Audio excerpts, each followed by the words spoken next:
Welcome to California Now, a podcast produced by Visit California. I'm Soterios Johnson.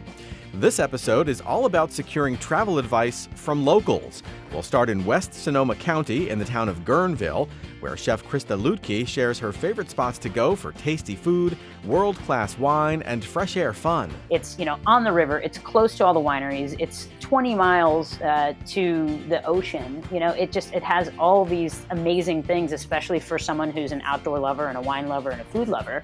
After that, we'll head south to Santa Barbara, where Tara Jones Haaf has the inside scoop on all the best places to explore, as well as the best vantage points for taking fantastic photos. Santa Barbara is just so unbelievably beautiful. It's everything that you want a beach town to look like, and the people are incredibly friendly as well. And Alexia de la Parra tells us where to go in San Diego's North Park neighborhood, a must-visit neighborhood in a must-visit destination. That's all coming up on California Now.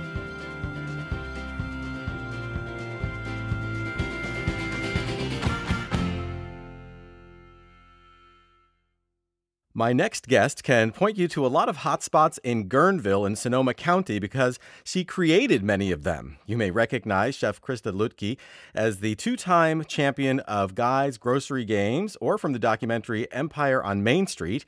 She's also a hotelier and the person you want to talk to for a local's recommendations in and around Guerneville.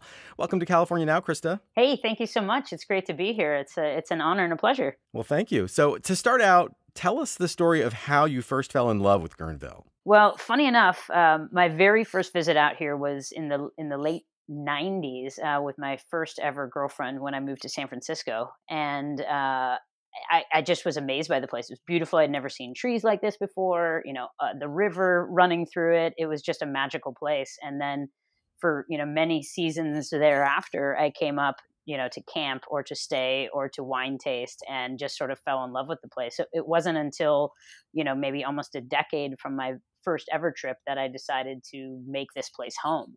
I couldn't ask for a more magical place to be. So I feel very lucky. Yeah, no, it is gorgeous. And, as we record this in early September, Armstrong Woods is still closed, but that redwood-filled jewel is a big part of Guerneville's appeal, right? Oh my God, such a big part. And I tell you, my heart still aches. I literally probably spent 4 days a week. That was sort of that's my gym, if you will, the wilderness gym. I would, go there for clear my head, get a great workout, walk with friends, take the dogs. And so, yeah, we're anxiously awaiting its reopening. In the meantime, however, there's still so much beauty out here, but we miss it every day. And it's literally, a mile and a half from the entrance of my Boon Hotel, which was my very first baby up here. So, right. Hopefully it'll open soon. Yes. And I imagine that the fact that Guerneville is so close to San Francisco, that must have, just factored into, when you were deciding that it was time for a change of pace, but you still wanted to be close to the city. Guerneville was just kind of like a natural fit. It was, it's funny. People always ask me like, how did you land in Guerneville? And I say, so I had criteria, right? I wanted to be within 2 hours of the Bay Area because I really wanted to capture Bay Area clientele. I wanted to be in wine country and I wanted it to be somewhere that was affordable, that I didn't need to seek out investors. I really kind of wanted to bootstrap, this project on my own. And so many places were sort of out of reach for me just financially. And I thought, what about Guerneville? It's got so much character. It's on the river. It's close to all the wineries. It's 20 miles to the ocean. It has all these amazing things, especially for someone who's an outdoor lover and a wine lover and a food lover.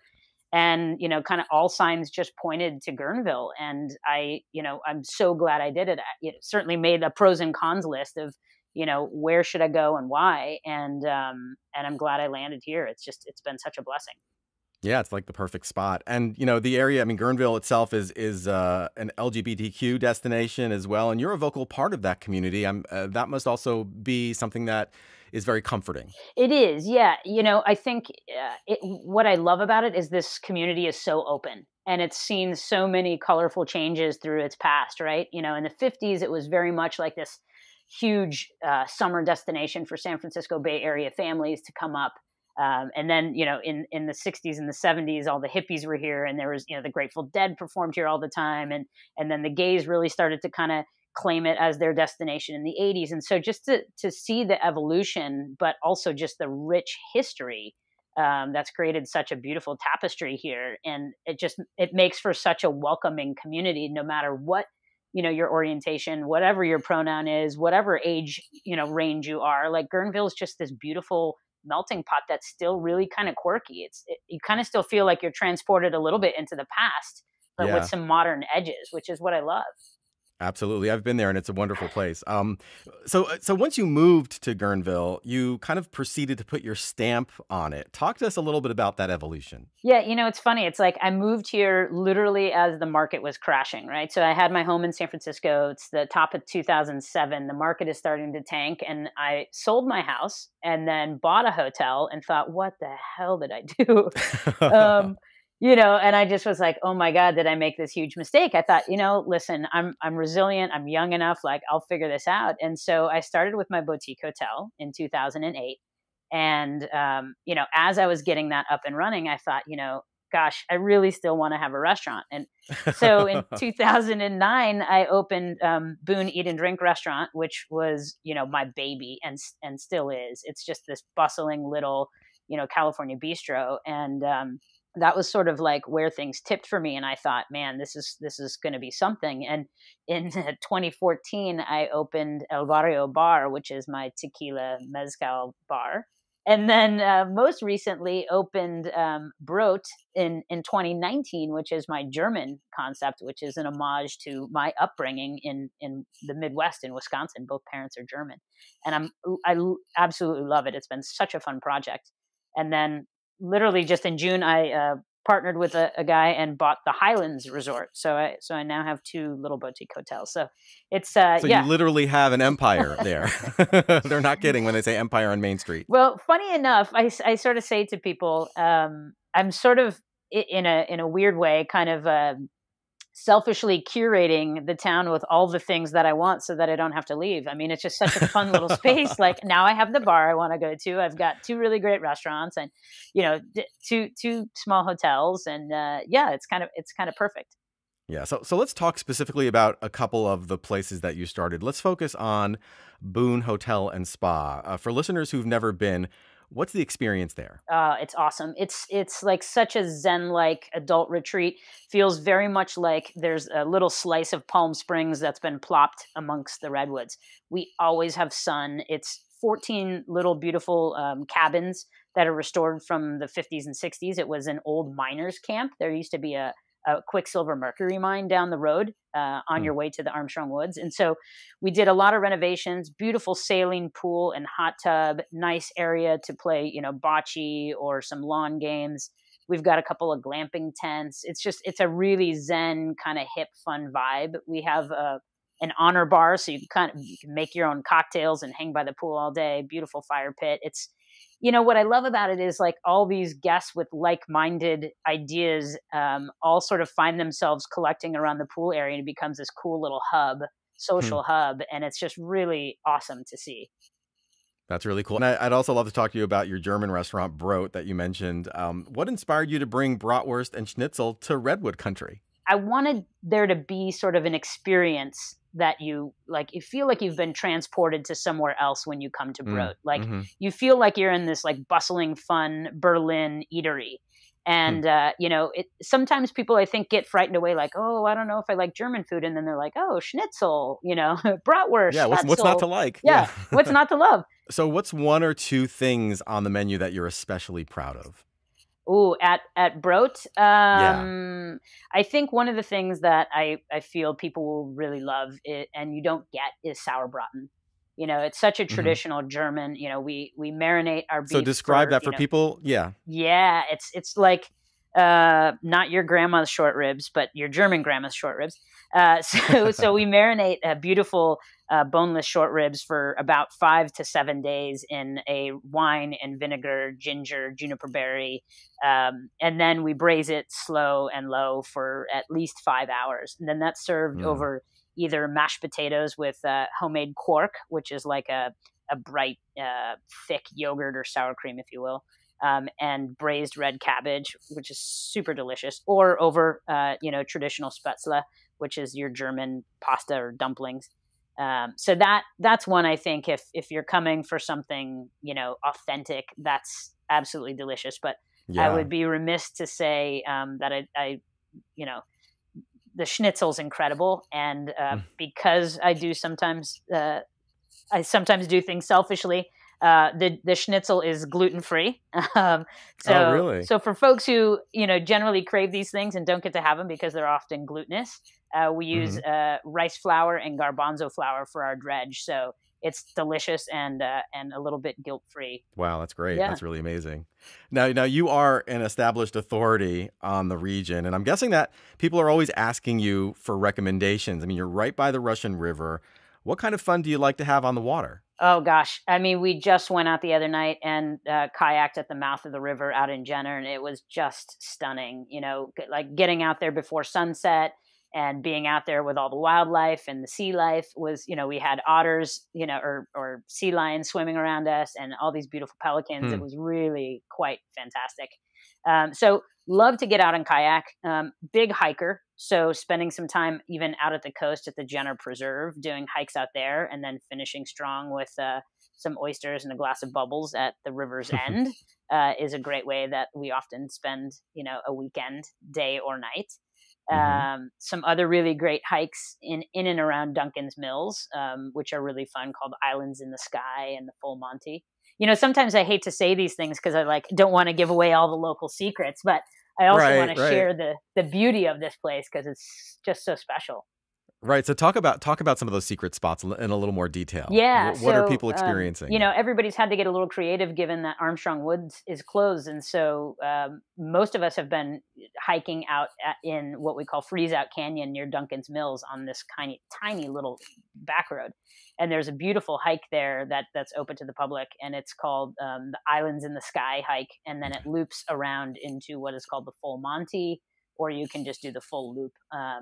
And when you get up there, if you get a clear day, you'll see all the way out to the coast and the ocean. It's just breathtaking, and you can see like where the river kind of just dives into it.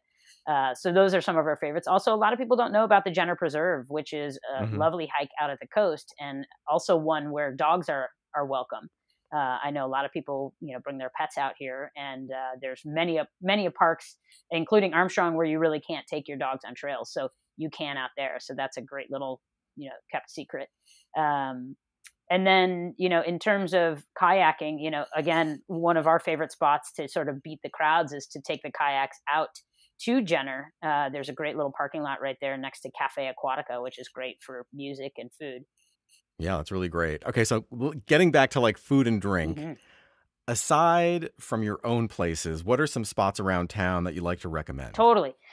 So just sort of like literally right here in town, we often on Mondays and Tuesdays, kind of off nights, we'll head over to the Rio Neato Roadhouse, and super great food, burgers. They often have specials, ribs, that sort of thing, or the Russian River Pub, kind of the same thing.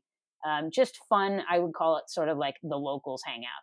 If I'm going fancy, we'll make the drive, north towards Healdsburg, and then to go see our friends at Single Thread, which is 3 Michelin. But if you want sort of the best secret in the culinary game, that is the one. It's an unbelievable culinary experience all around. It's just, they grow all their own produce. It's very much done in the Japanese style of cooking. And Kyle and Katina, husband and wife team, have just built an amazing, amazing restaurant. So I highly encourage anyone who's got the budget for that to check it out. But I mean, And there's we've actually had them. They've been guests on the podcast, so it's great to hear that you love them as well. yeah, they've become good friends. We've shared employees and and stories and produce and all the things over the last several years. So we've actually become quite close friends. Are there any others that you'd like to, call out? Yeah, I mean, if again locally, or if you're making the trip out to the coast, River's End is a huge favorite of ours. Either for just grabbing a drink to see, it's the best place to see a sunset out here. So that would be my other secret is go for a hike or just drive out there at the end of the day, grab some oysters, some bubbles, nice glass of wine, sit on their deck that overlooks the Russian River that basically dead ends into the ocean. It's such a magical place. And those guys are dear friends of ours. If you make a loop and you head down towards Bodega Bay, we love Fishitarian. It's super easy. Sort of order at the window. They call your name. You sit out on picnic tables, like right there on the bay in Bodega. That's another huge favorite for us. And Spud Point is another one of our favorites. When we go out to the Bodega Head for a hike, we'll grab crab sandwiches and chowder at Spud Point. Super delicious. Often a line, so go before you're starving, so you don't get mad at one another. Don't get hangry. Yeah, you don't want to get hangry. Exactly. Then, if you're heading north, one of our favorite things to do too is go up to Timber Cove. There's beautiful, just sort of hikes right at their property. It's a hotel property that has a lovely restaurant as well, and a stop off at the historic Fort Ross site is also really sweet. Especially if you've got kids too. There's some really great history, and the kids can see, the cannons and the old Fort Ross point out there, which is really lovely. Gosh, and there sounds like there's so much to do, and we haven't even hit on like wine tasting. I mean, there's tons of options for wine tasting, as well as distilleries. Can you share a few of your favorites? Yeah. So, sometimes I head north and sometimes I head south. So when I'm heading south, my favorite stops are to hit Iron Horse for bubbles, which I love. And it's just such a beautiful, beautiful location. And then, you can kind of hit a handful of things all at once in the Barlow. I love Pax and all of what Pax does with his wines. So Pax Male wines are beautiful. He's right in the Barlow, and in there is also Spirit Works Distillery. So that's a really fun day. You can check a lot of boxes, hitting, wineries and distilleries and restaurants all in there.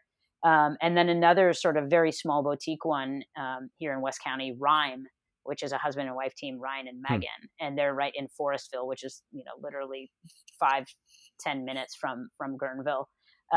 When I head north, a couple of my favorites, Porter Creek, which is biodynamic and super little boutique-y, real good friends of ours. Flowers, if you want sort of a culinary and wine tasting experience, is just breathtaking. If you're into architecture and design at all, you have to go. It's just gorgeous.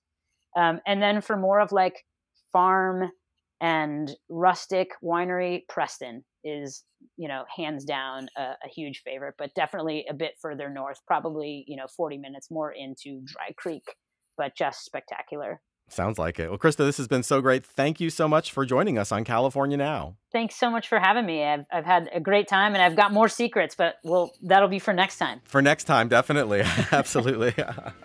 When she's not busy appearing on shows like Guy's Ranch Kitchen, Crista Luedtke is a serial entrepreneur in Guerneville. Find her on Instagram at Chef Crista Luedtke. The last name is Luedtke. As always, we'll have links to all the places we talked about on today's episode and lots more on our website, visitcalifornia.com/podcast. This is California Now.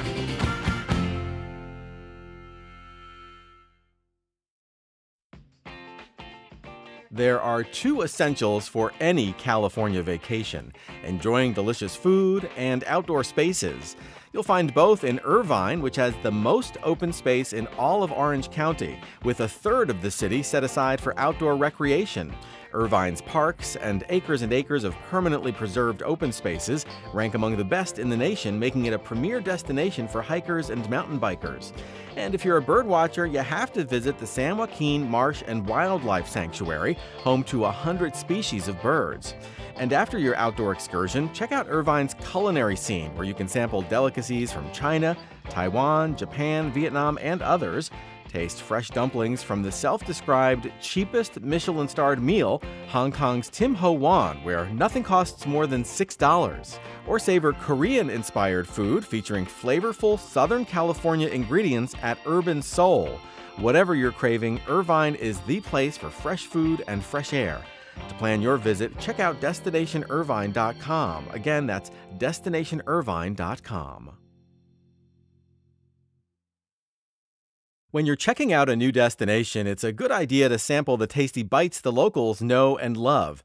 For nearly a decade now, my next guest has made it her work to help folks visiting Santa Barbara know where to find delicious food and how to get great photos to share online, too.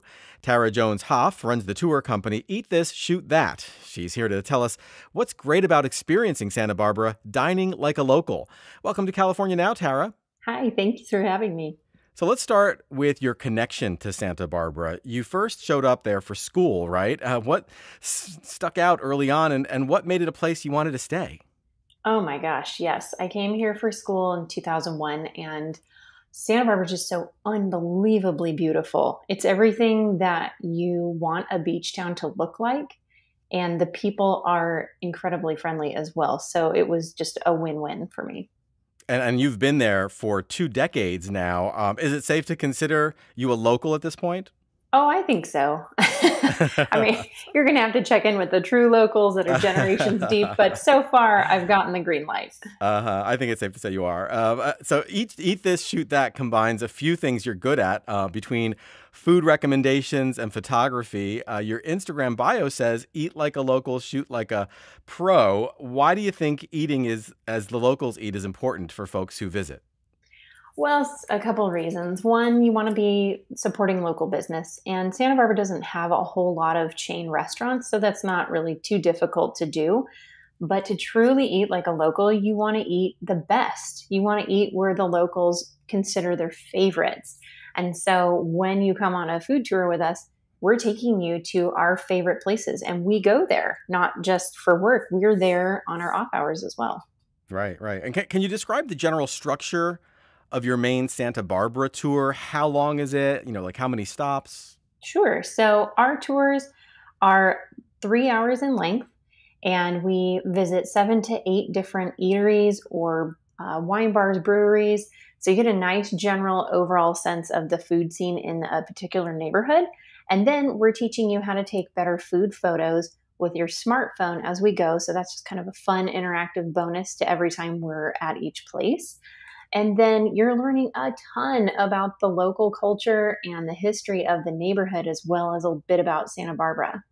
And a lot of this is around Santa Barbara's funk zone, right? So we're going to need a local's explanation of what that name, where that came from, and what the funk zone actually is.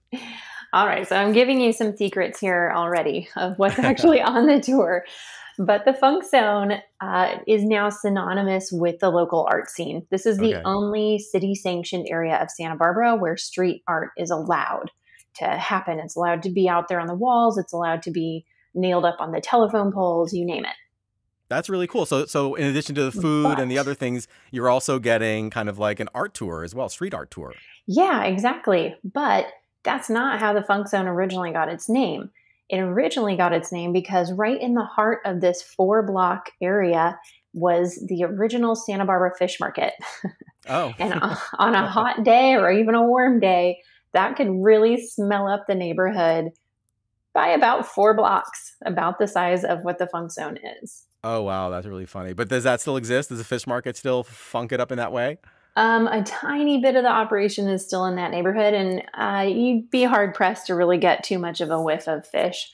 Right. But when that was happening, when that fish market was still in operation in that neighborhood, that was also the haven and the living quarters for a lot of our local artisans and artists. So the shift from going from fish market to an artist neighborhood kind of actually makes sense. Once the fish market left, it really got kind of took the artists really took over the neighborhood. Right. I'm guessing rents were probably a little lower in the funk zone because of the funk, and now it's funky in a different way. Exponentially lower, yes. well, what's 1 or 2 places on that tour you think would be easy to overlook if a local didn't point you to it? Oh gosh, number 1 would be Cutler's Artisan Spirits. It's Santa Barbara's first legal distillery since Prohibition. And they are serving up, of course, some basic spirits, gin, vodka, whiskeys, but then they also have these incredible liqueurs. They have a coffee liqueur that is made from local coffee beans and an apple pie liqueur that is based off of the owner's grandmother's apple pie recipe. It's incredible. That's great. And what about another spot that, like, we would, as a visitor, totally overlook unless somebody in the know really pointed it out to us? Another place that I would recommend would be Helena Avenue Bakery. They have some really inventive, unique, creative things on their menu that absolutely should not be missed. They have a wonderful breakfast and brunch, as well as some really great menus, items for lunch, like their burrata BLT. Ooh, describe that. So it's exactly what you'd expect. It's a BLT. It's bacon, lettuce, tomato, and it's on their house-made bread. and then a big fat round of burrata squished in there. And it is messy, but it is incredible. And I think what makes these eateries that we go to so great is that everybody's sourcing local. So no fried stuff, no pre-prepped stuff. It's a slow kitchen. It's made to order, and it is as fresh as can be. It is so, so good. So Tara, what are some of the crowd favorites on your tour? Oh gosh, everybody walks away saying that they loved the tacos at Moni's Taqueria. It's this tiny hole in the wall, family-run business where the family literally is in the kitchen cooking and serving the guests. And it's incredible street tacos as well as burritos and chilaquiles, you name it, they've got it on the menu. And everybody loves going there. I would say one of our other favorites on the tour is a visit to Flor de Maíz. This is where we start our food tour in Santa Barbara. And we do this beautiful presentation of a duck mole taquito. It's lovely to look at, and it's even lovelier to eat. I imagine, taking a food tour like this would be a really great thing to do on your first day, of your visit in Santa Barbara, because you kind of get a little taste of everything going on, and then you can go back during the rest of your visit to kind of get a more fuller experience. Absolutely. We always recommend that. And it's not just because we want to be the first thing you do so you don't miss us, but we actually get that, you want to get the lay of the land before you go off and explore on your own. And this is a great way to get acquainted with a part of the neighborhood as well as the city and get a bunch of local insider tips before you head off on your own. Photography-wise, what stands out on your tour is something that folks just have to get a picture of? There's nothing like having a great food photo that is well lit and the composition is right. Now, Santa Barbara is beautiful. So if you can get the scenery in there or any kind of cool background in there, that is an added bonus. Now, I know that we've seen a lot of food photos over the last several years thanks to Instagram.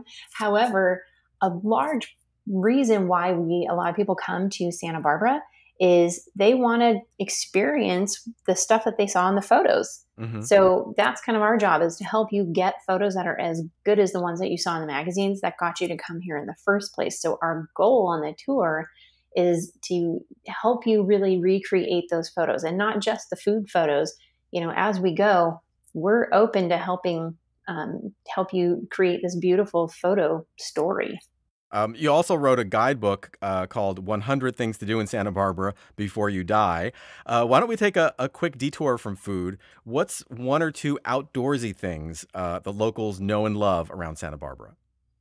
Oh gosh, my number one thing is to go check out Alice Keck Park. It's absolutely beautiful. There's a huge koi pond right in the middle of it, and it's this lovely botanic garden that is constantly in bloom year-round, which I think is rare anywhere else in the country. And it's very serene, it's very peaceful, and it's actually surprisingly very quiet, and it's right in the center of the city. Not too far from Alice Keck Park is the courthouse. And the Santa Barbara Courthouse and Sunken Gardens is also right kind of smack in the middle of the city towards the original center of the city, towards the Presidio.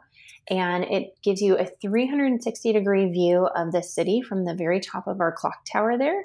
It's free to go in and wander all throughout. It's covered in Spanish tile, beautiful tile work.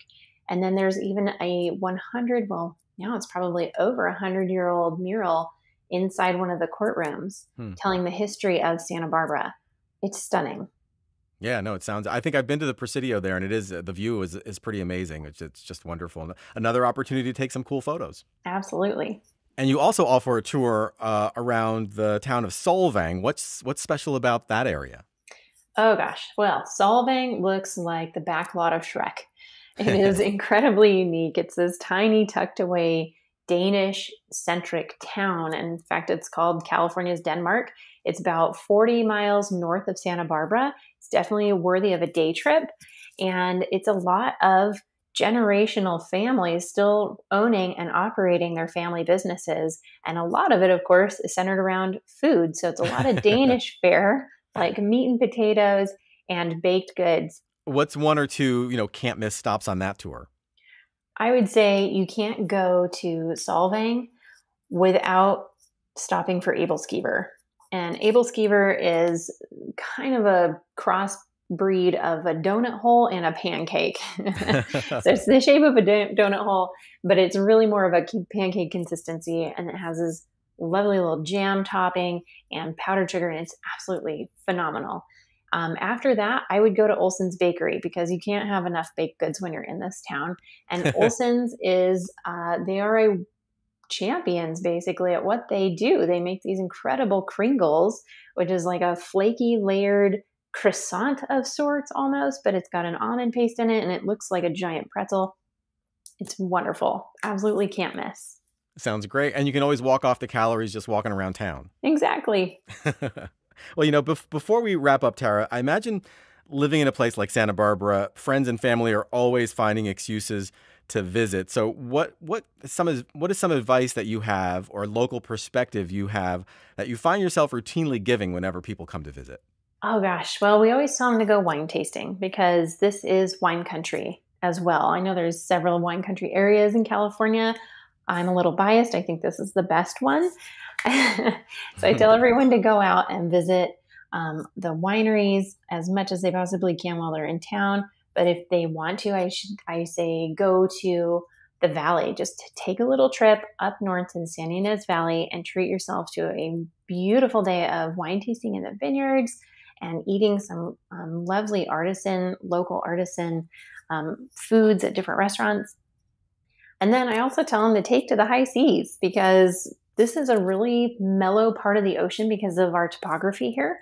And so this is a great spot pretty much any day of the week to go stand-up paddleboarding or kayaking or even just set sail on something like the Double Dolphin out of Santa Barbara Sailing Center. Well, Tara, this has really been great. Thanks so much for joining us on California Now. Oh, you're welcome. Thanks for having me. Tara Jones Haaf runs the tour company Eat This, Shoot That, online at eatthisshootthat.com and on Instagram at ETST Food Tour. She's also the author of the guidebook 100 Things to Do in Santa Barbara Before You Die. As always, we'll have links to all the places we talked about on today's episode and lots more on our website, visitcalifornia.com/podcast. This is California Now.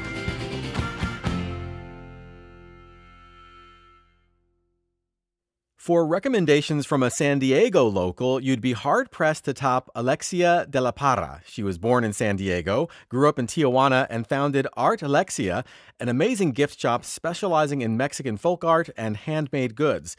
Art Alexia is located in North Park, a must-visit neighborhood for anyone coming to this part of the state. Welcome to California Now, Alexia. Thank you so much. I appreciate it. So you grew up with that sort of cross-border identity the San Diego area is known for. Tell us a bit about that experience. Yeah, it was really cool to be, living in Tijuana, going to school in San Diego, cross the border every day. It was really common. I had million carpools to choose from. You'd be at the border, you'd see your friends.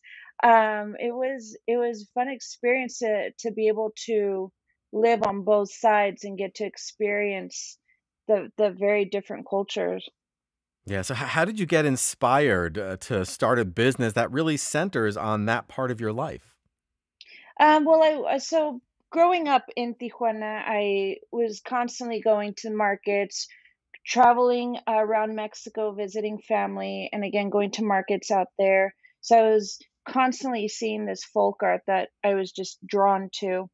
And I was living in New York, coming back to San Diego, and as I drove cross country, I went through New Mexico and stopped in Santa Fe, where they have a ton of cute, charming little shops full of folk art.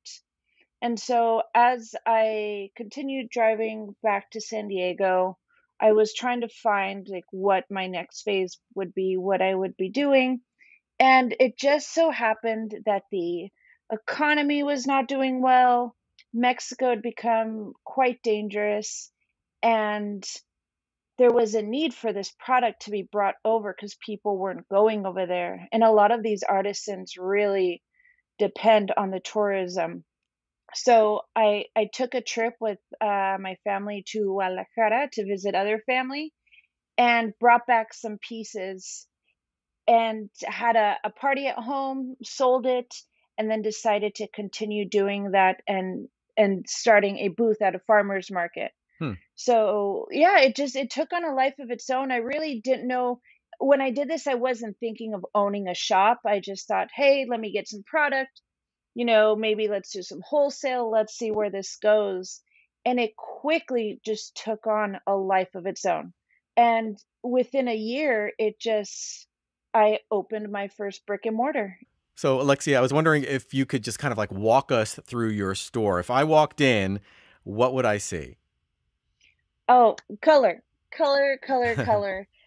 Even before you walk in. So we have worked with muralist Shannon Fulton, and she is so extremely talented. We worked with her on our branding, and when we moved to North Park, we worked with her on creating some murals for Art Alexia. So on the exterior, we have it's called "You Are Radiant" mural. I don't know how many people are out there each and every day taking selfies in front of this beautiful mural. It's so Hmm. colorful.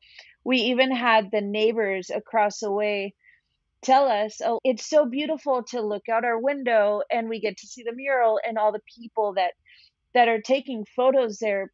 People come and they do their engagement announcements, their graduation photos. We've seen different, birthday celebrations. So that part, like right from the exterior, Right. you're drawn in with that mural. It's And like a then cultural landmark, your store. definitely. And then you come inside and we have another giant mural inside. It's the Love Yourself mural with Frida Kahlo. And that one is I don't know, it's gotta be like 15 feet tall, beautiful, and another place to come and take your selfie.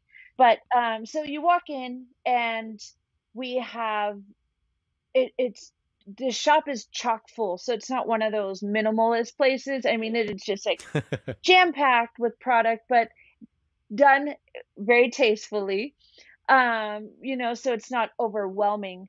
And we have paper flowers everywhere. We have the furniture is all traditional wood furniture, and then it's cool because then we have like modern pieces in them. So you definitely feel like you've been transported to Mexico because of the furniture, the planters, but then we have, I mean, we have so many different things. We have an amazing selection of cookbooks, of children's bilingual books.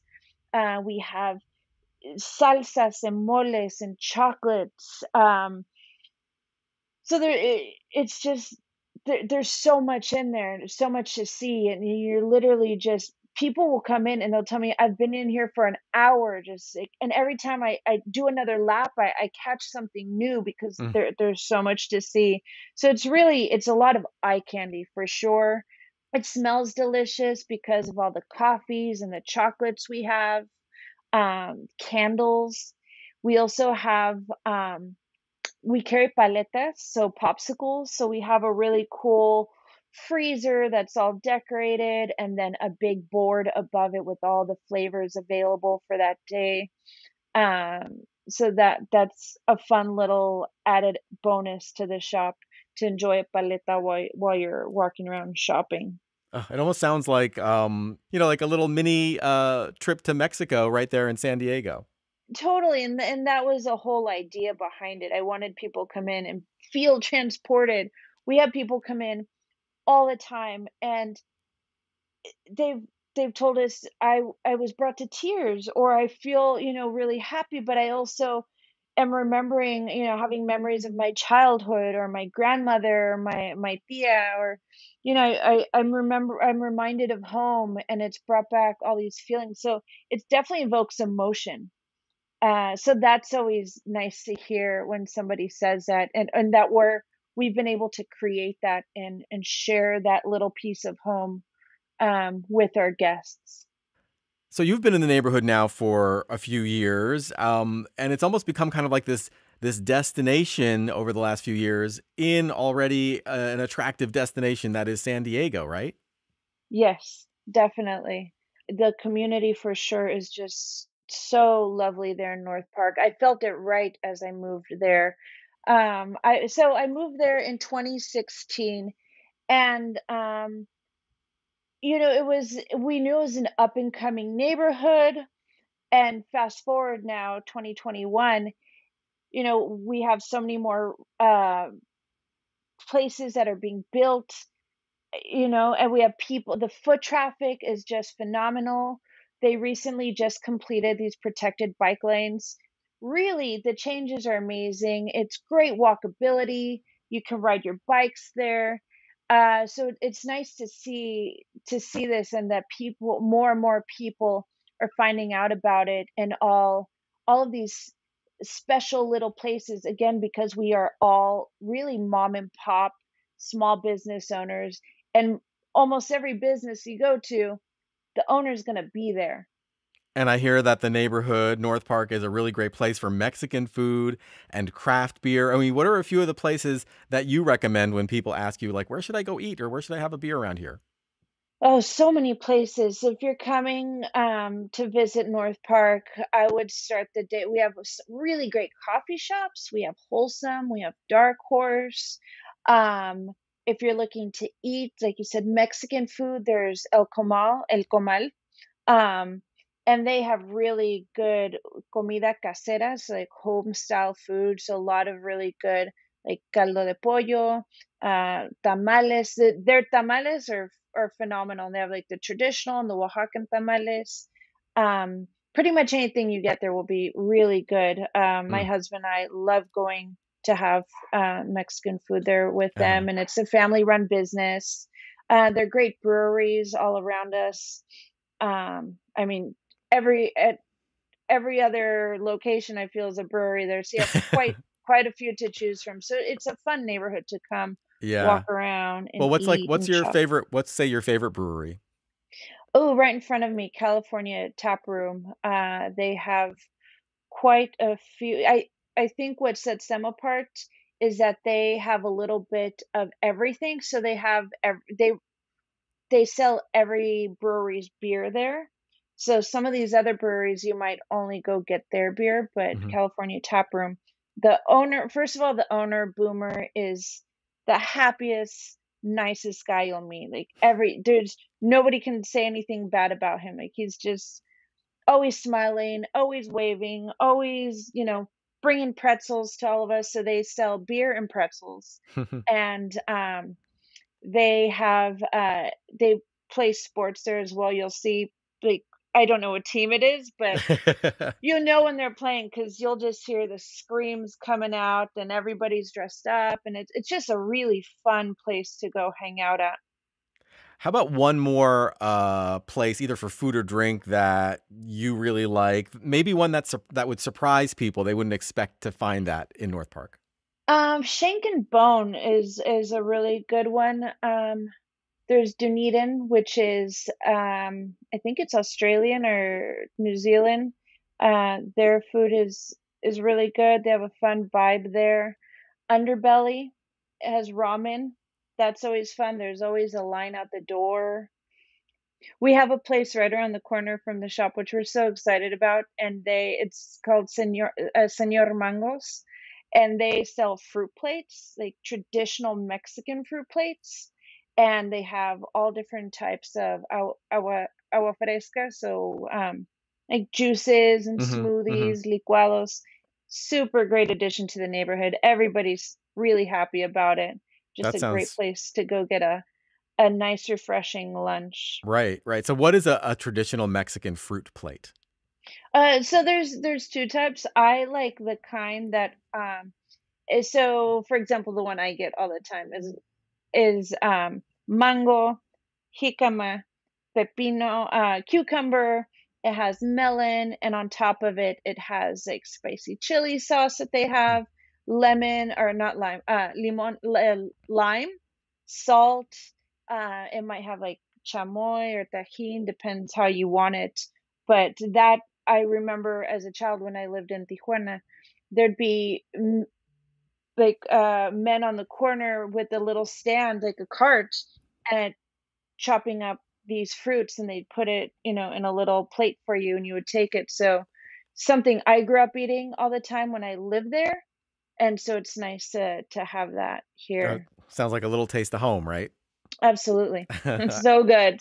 My mouth is watering just thinking about it. Mine too. And it's not just food and drinks. I mean, there's plenty of other cool shops around too. So what are a few that you like to send people to in the neighborhood? Pigment is one of the big ones. They have a little bit of everything. And they're right at the corner, the next corner from me. And there you can get they're really known for their plants, actually. Their plants and their planters, their succulents, and they have cute gifty items. So candles and cards, things like that. Right, right. Do you find that, guests come into your shop and ask for recommendations on a pretty consistent basis? All the time. They're always asking because we get a lot of people who come and are checking out the neighborhood, and they want to make sure they don't miss anything. So I mean, there's so many little places tucked in. For example, there's one place called Bottlecraft. I love Bottlecraft. So Bottlecraft not only has beer, but it has a great selection of natural wine, which I love. So I love going to Bottlecraft to get some natural wine. And then in the back, they have a cheese shop. But from the outside, you wouldn't know it. But if you walk to the back, they have the most amazing selection of cheeses. It's called Benissimo cheese. And so I'll go, and sometimes I might get a small cheese platter to go, or, if I'm having people over, you can get giant cheese platters, and they're so beautifully done. It's my favorite place to go to in North Park. That is a great tip because, again, you would never know just walking past the front door, right? So that's something you really have to go to somebody like you to find out about. Yes, for sure. So who are your guests? Are they locals who come to shop, or is it really people from all over California or from around the world? I mean, who comes to shop at your place?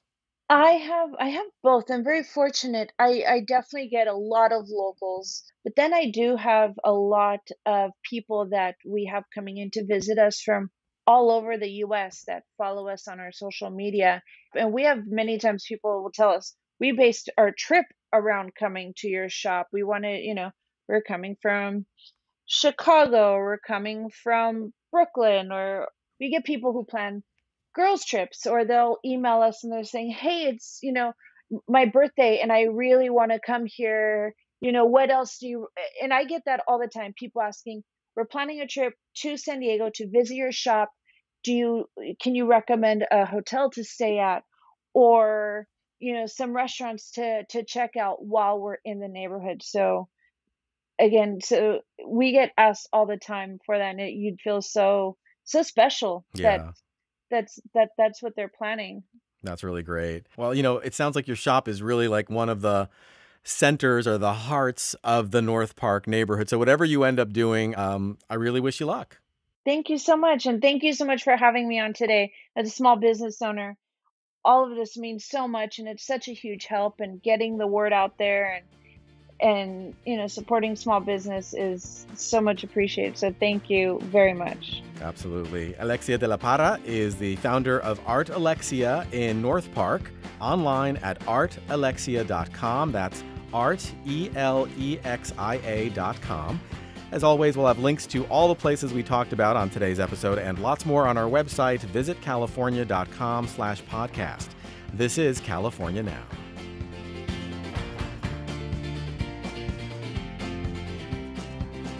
Thank you for listening to California Now. We hope you enjoyed this episode and get a chance to hit the road soon. This podcast is produced by Visit California. I'm your host, Soterios Johnson. You can find our show on Spotify, iTunes, Stitcher, or wherever you get your podcasts. Please subscribe. And please check out our website, visitcalifornia.com. It has everything you need to plan a dream trip to the Golden State.